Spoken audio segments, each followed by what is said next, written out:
അതിനോടനുബന്ധിച്ചുള്ള സമ്മേളനവുമാണ് ഇന്നിവിടെ നടത്തപ്പെടുന്നത്.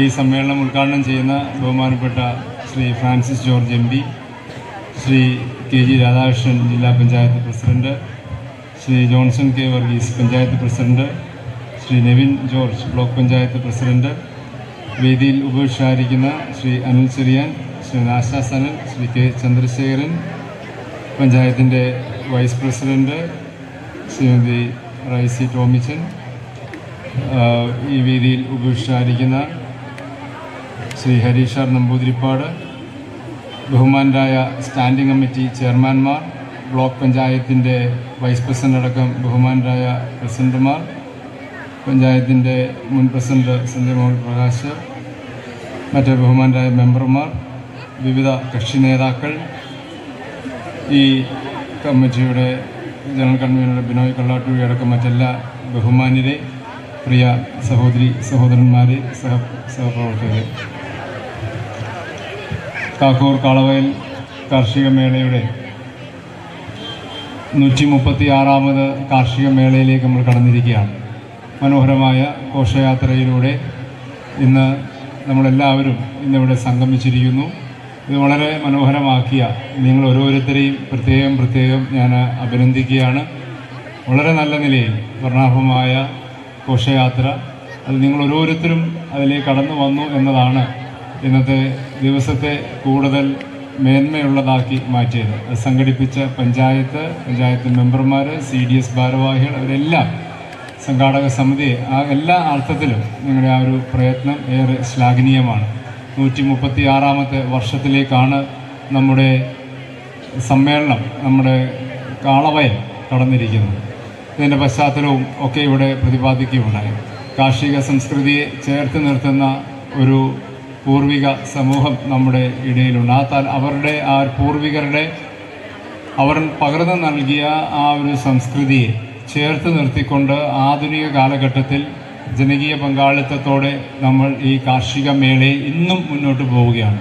ഇന്നത്തെ ഘോഷയാത്രയിൽ കാളകളോടൊപ്പം ആധുനിക ട്രാക്ടറും ഡ്രില്ലർ മെഷീനുകളും എല്ലാം കടന്നു വരുമ്പോൾ കാർഷിക മേഖലയിൽ ഒരുപാട് മാറ്റങ്ങൾ ഇന്നത്തെ കാലഘട്ടത്തിൽ ഉണ്ടായിട്ടുണ്ട്. മെക്കനൈസ്ഡ് ആയിട്ടുള്ള മെഷീനറികളുടെ സഹായത്തോടെയുള്ള ഒരു കാർഷിക മേഖലയാണ് എല്ലാ തലങ്ങളിലും നമുക്കറിയാം. എന്നാൽ പോലും പരമ്പരാഗത കൃഷി രീതികളെ ചേർത്ത് നിർത്തുക എന്നുള്ളത് നമ്മളെന്നും ആഗ്രഹിക്കുന്ന ഒന്നാണ്, അല്ലെങ്കിൽ നമ്മുടെ സംസ്കാരത്തിൻ്റെയും കൂടി ഭാഗമാണ്. അതിനൊന്നും ഒരു പോറൽ പോലും ഏൽപ്പിക്കാതെ നിലനിർത്താനും തലമുറകൾക്ക് അതിൻ്റെ നല്ല സന്ദേശം പകർന്നു നൽകുക എന്നൊക്കെയാണ് ഈ കാർഷിക മേളയുടെയും ഈ ഘോഷയാത്രകളുടെയും അടുത്ത ദിവസങ്ങൾ നടക്കാൻ പോകുന്ന വിവിധ വനമടി മത്സരം പോലുള്ള ചെറിയ ചെറിയ പരിപാടികളുടെയും ഒക്കെ അടിസ്ഥാനം എന്ന് പറയുന്നത്. ഇവിടെ ഈ കാളവയലിൻ്റെ ഏറ്റവും പ്രത്യേകത എന്ന് പറയുന്നത് കാളയോട്ട മത്സരം തന്നെയാണ്. നമുക്കറിയാം, ഇന്ന് തന്നെ ആ റോഡിലിരുന്ന അത്രയും പേര് ഈ വേദിയിലേക്ക് ഈ ഗ്രൗണ്ടിലേക്ക് വന്നിട്ടുണ്ട്. അവരെല്ലാം വന്നു നിന്നത് ആ വിവിധ കാളകളും അതിനെയൊക്കെ കാണാനും ഒക്കെയായി ബന്ധപ്പെട്ട് അതിൻ്റെ ഒരു താല്പര്യമാണ് പലപ്പോഴും ഇവിടെ വരുന്ന കാണികൾക്കുള്ളത്.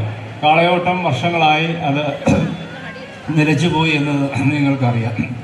ഇവിടെ പഞ്ചായത്ത് പ്രസിഡന്റ് സൂചിപ്പിച്ചതുപോലെ അത് വീണ്ടും പുനഃസ്ഥാപിക്കാനുള്ള ഒരു നിയമ ഭേദഗതി നിയമസഭ പാസ്സാക്കിയിരിക്കുന്ന ഒരു കാലഘട്ടത്തിലാണ് നമ്മൾ നിൽക്കുന്നത്.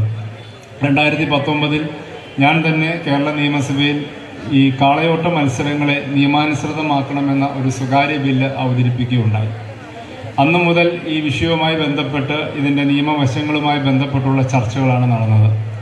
കഴിഞ്ഞ വർഷം 2025 ഗവൺമെൻറ് തന്നെ ഔദ്യോഗിക ബില്ല് കാളയോട്ടങ്ങളെ സാധൂകരിച്ചുകൊണ്ട് ഇത്തരത്തിലുള്ള ഉത്സവങ്ങളെ കാർഷിക സംസ്കൃതിയുടെ ഭാഗമാക്കി നിലനിർത്തുന്നതിൻ്റെ ആവശ്യകത മുന്നിൽ വെച്ചുകൊണ്ട് ഗവൺമെൻറ് തന്നെ നിയമസഭയിൽ ബില്ല് അവതരിപ്പിക്കുകയും ആ ബില്ല് ഐക്യകണ്ഠേന എല്ലാവരും ഒരുമിച്ച് പ്രതിപക്ഷ ഭരണപക്ഷ വ്യത്യാസമില്ലാതെ ആ നിയമം പാസ്സാക്കുകയും ചെയ്തിട്ടുണ്ട്.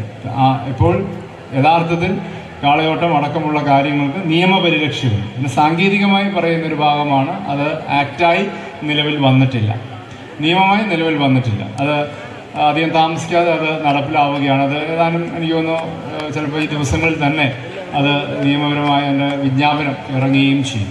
ഞാൻ സൂചിപ്പിച്ചു വന്നത് വളരെ കാലങ്ങളായുള്ള നമ്മുടെ ഒരു ആവശ്യമാണ് ഇന്ന് നിറവേറ്റപ്പെട്ടിരിക്കുന്ന ഒരു സന്ദർഭത്തിലാണ് 136ാമത്തെ വർഷത്തിലേക്ക് നമ്മൾ നടന്നെത്തിയിരിക്കുന്നത്. അപ്പോൾ തീർച്ചയായിട്ടും അത് ഇവിടുത്തെ കക്ഷി രാഷ്ട്രീയ വ്യത്യാസമില്ല, എല്ലാവരും അതിൻ്റെ ഭാഗമായി നിന്നു എന്നുള്ളതാണ്.